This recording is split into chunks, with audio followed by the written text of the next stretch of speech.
create a new project is an incredible feat. It's thrilling, and there's a lot of nervousness and concern about what the next thing should be. But if you think about it, it's just an opportunity to continue our legacy, an opportunity to reinvent ourselves. After celebrating 40 plus years, we've, I guess, gotten good at it. Still here, and not many bands can claim that. We're very thankful for that position. We wanted to have a celebration in music for this new recording. After doing the big band recording, it's now, this new project is just the quartet, with the exception of one guest. We invited Jean Baylor, who is the wife of drummer Marcus Baylor, who played with the band for 10 years. And Jean, during that time, Jean would often sing with us at performances and recorded, I think, like 2 or 3 different things on recordings we did during that period, 2000 to 2010. And Jean she has an amazing voice. She gets the song. There's a tune called If You Believe, and it sort of hints at the gospel music tradition, like a lot of Yellowjackets songs, combines a lot of different elements.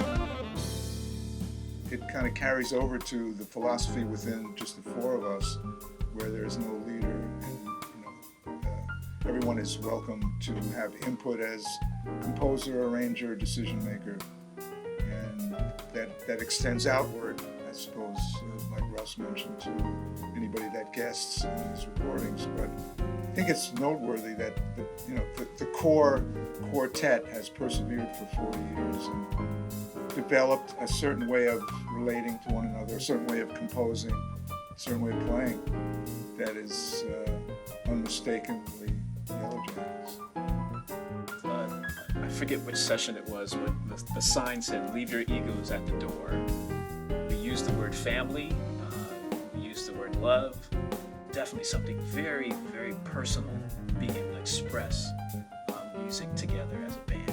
And we understand the value of that, the value of what exists here, as Russell alluded to earlier. So it's a great opportunity, it's a joy for us to participate in. We love what we do.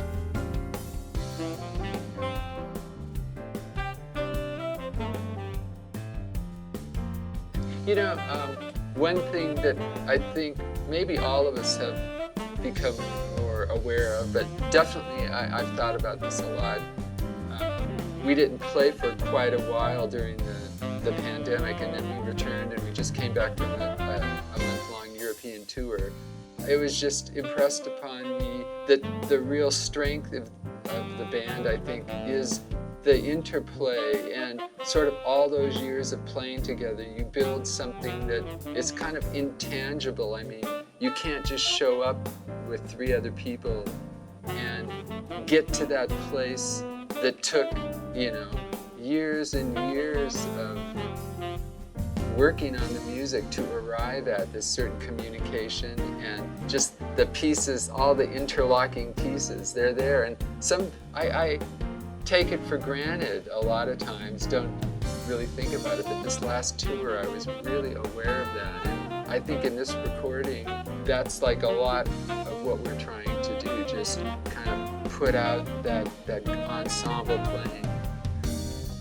I hadn't been home that much in 40 years, and I grew to understand that I love being home with my wife, and sort of in a routine with a certain level of familiarity, and also learned that it's okay to not play for a while, but like Will had alluded to just stay plugged into music in one way, shape, or form. In my case, I was teaching. The 3 of us actually teach at the University of Southern California.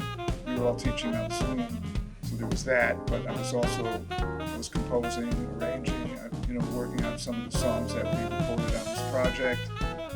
Writing is like, I just run into my music room for 15 minutes and throw an idea, but this was a lot more relaxed. I had a lot more time.